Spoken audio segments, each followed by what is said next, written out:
Out with the old. Miranda and Ella blasted off. They attached themselves to a new crowd destined for high school glory. After a week of painful lunches, we were all they would do was talk about people that didn't interest me. I decided to make a clean break for it. They asked no questions. I told no lies.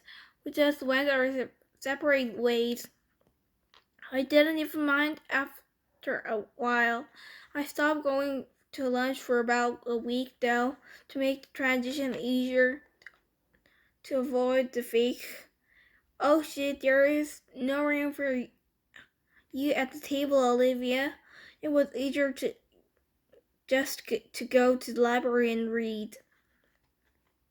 I finished War and Peace in October. It was amazing.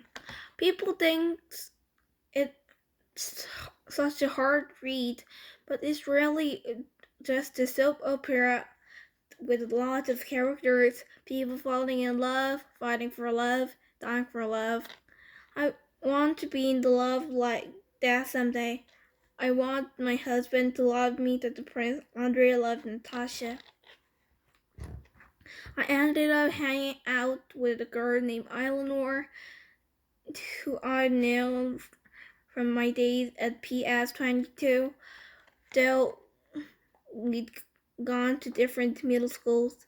Eleanor had always been a really smart girl, a little bit a crybaby back then, but nice. I never realized how funny she was. Not laugh out loud, daddy funny, but full of great quips. And she never knew how lighthearted I could be. Eleanor, I guess, had always been under the impression that I was really serious, and as it turns out, she never liked Miranda and Ella. She thought they were stuck up. I gained entry through Eleanor to smart kids' table at lunch. It was a larger group I'd accustomed to hanging out with, and a more diverse crowd. It included Eleanor's boyfriend Kevin, who would definitely become class president someday, a few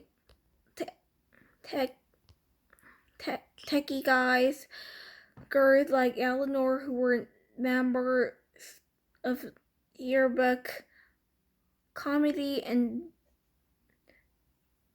debate club, and a quiet guy named Justin who had small round glasses and played violin, and who I had an instant crush on.